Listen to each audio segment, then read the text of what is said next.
Sirain ko na lang kaysa ma-impound.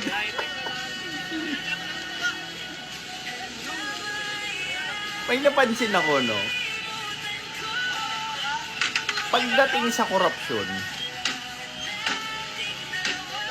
mas galit ang tao sa korap na mayaman kesa sa korap na mahirap.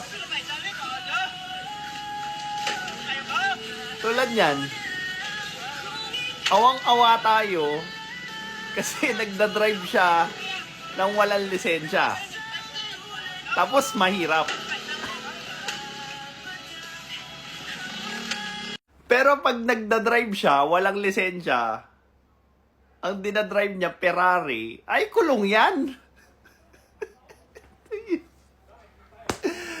May something talaga sa pagiging mayaman na ayaw ng karamihan sa atin. Yun yung ano eh, yun yung difference para magalit ang mas marami.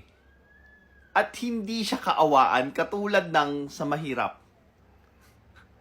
So, pag corrupt ka na mahirap ka, ay nakakaawa naman yan, intindihin nyo na lang. Nagnakaw lang naman yan na dahil, dahil mahirap yun, nagugutom eh. Tapos yung isa mayaman, nagnakaw, kulong nyo yan. So, bakit hindi pwede? Bakit hindi mas magandang gawin? Both maparusahan yung corrupt na mahirap at corrupt na mayaman. 'Di ba?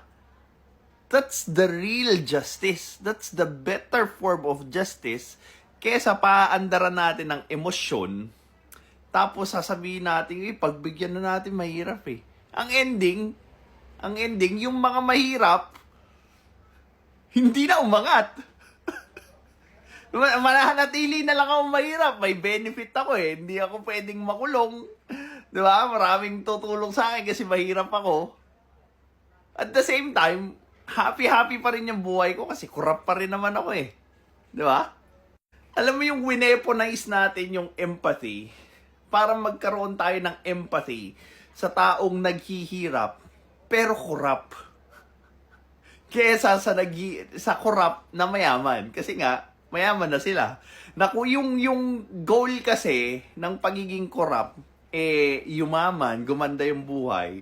So, nung nakuha nung mayaman, yung goal na yon, suddenly, galit na yung mga tao sa kanya. Kasi nga, nakuha mo na yung goal mo eh. Ibigay mo naman sa iba yan. Ganun yung concept ng mga tao when it comes to dealing with corruption eh. Pag mahirap ka, excuse, kaawaan, intindihin. Pag mayaman ka, wala na usap-usap. Kulong na kagad yan. This is Pinoy Extreme.